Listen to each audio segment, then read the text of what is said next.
4 novellas means 4 times the terror. These are 10 reasons to read Stephen King's 4 Past Midnight. One of the greatest allures of reading 4 Past Midnight is that it is a collection of 4 novellas, meaning that's 4 different plots, 4 different stories, many different characters, many different themes, and at least one of these stories is going to connect with you, I believe.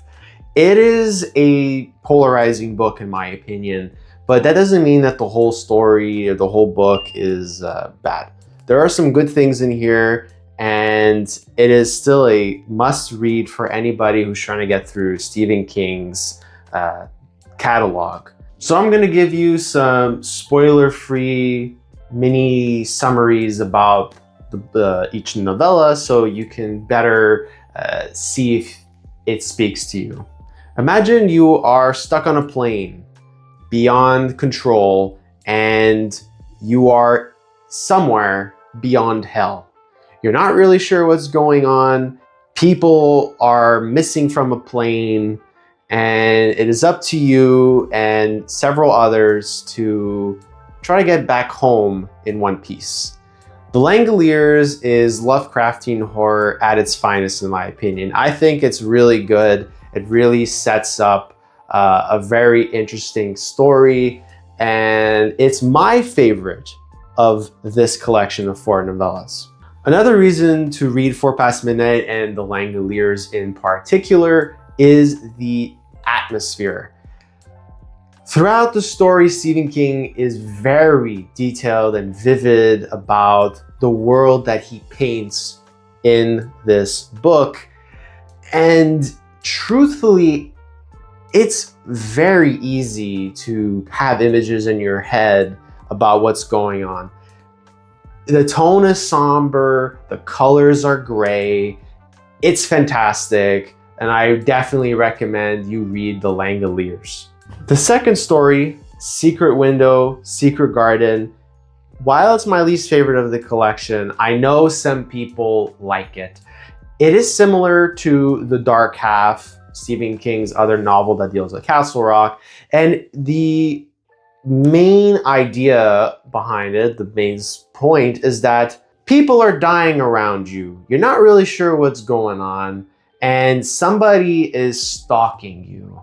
If that sounds kind of interesting to you and you want to explore this world, then it's a good story to consider reading. Another important theme and inspiration for Secret Window, Secret Garden is the whole idea of plagiarism. Every writer is going to be afraid of plagiarism.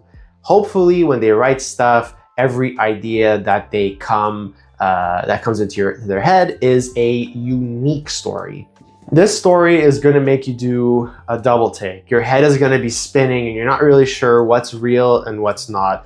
And I think that's the best part of Secret Window, Secret Garden, is it really is a psychological thriller. It really plays with you, your mind, and again, you just question reality and your own sanity as well as the characters in the book. The third novella in 4 Past Midnight is Library Policeman. This one here is different.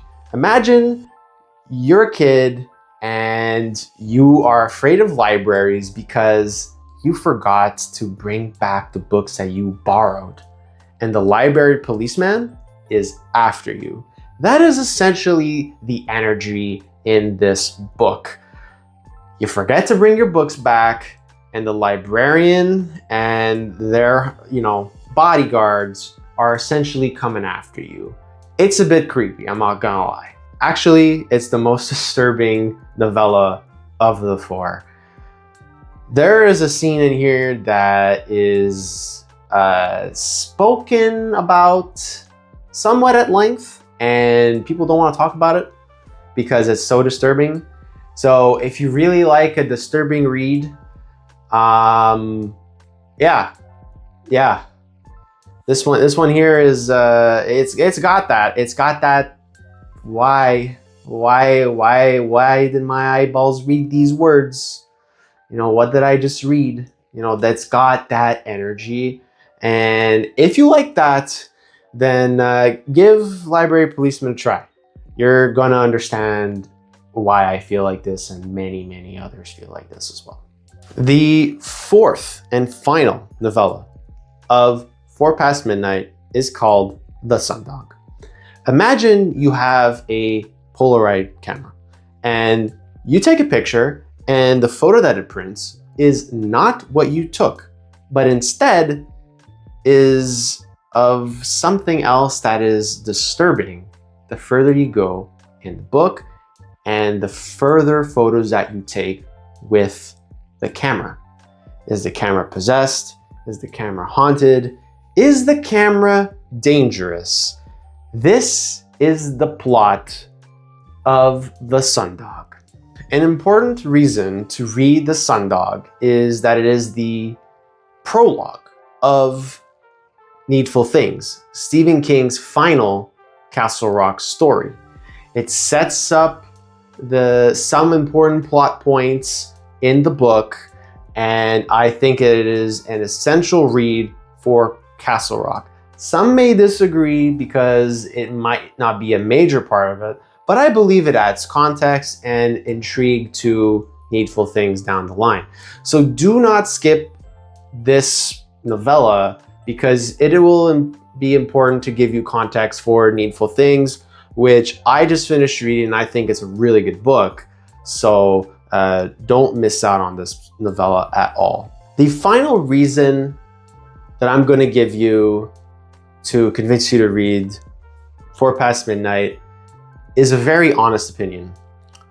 This is a very polarizing book, I think. I think a lot of people either don't like it or really like it. But you also have a lot of people that are in a third category that just think that this book is one of his weakest and that some of the stories are just very boring and mid. And I believe that I fall into this camp of it being a very mid book. Now, here's the reason why, despite me saying that it doesn't have the greatest stories, that it is important to read if you are interested in Stephen King at a deeper level. Some people just want to read Stephen King stories for what they are, and they don't go into Stephen King, the man, the human. But you have to remember that this was one of his first books when he was sober. Now, Dark Half, I believe, was the first one, but not all of it was written, I believe, when he was completely sober and off drugs. But this one, I believe, is truly the first one.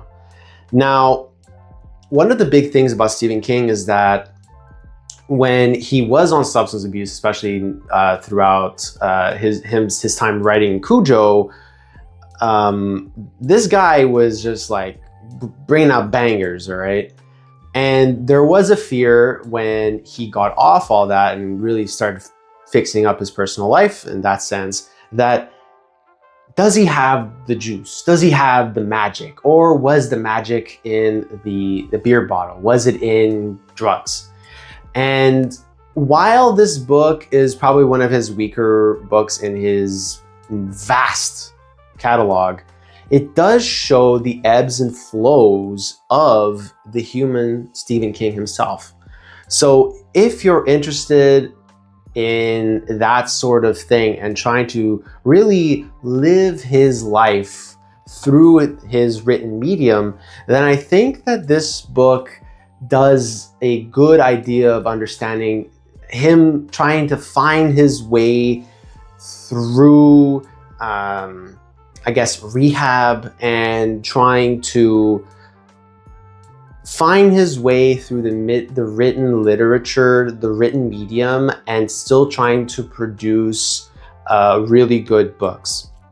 It's like, for example, you're a hockey player, any sports player, and it hasn't been going well for you in quite a while.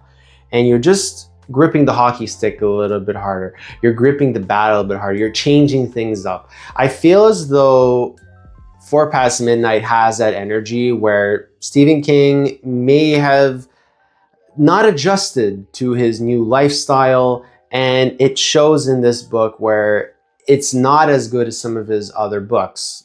But again, for people who just want to read surface level stuff, maybe this book is not for you, but I still think there are some redeeming qualities in this collection of 4 novellas, and hopefully you find something interesting in this book. I definitely did, but not all the stories, in my opinion, are the best, and I do want to be transparent about that. Let me know if I've convinced you to give 4 Past Midnight a try, or at least dig deeper in this big book. And let me know if you have any comments or book suggestions for myself. As you can see, I have a wide variety of books that I gotta finish reading in the next couple of years, but we're getting along well. So if you like the video, give me a like, and if you really like the video, consider subscribing. It means a lot. So, as always, Stephen King, forever.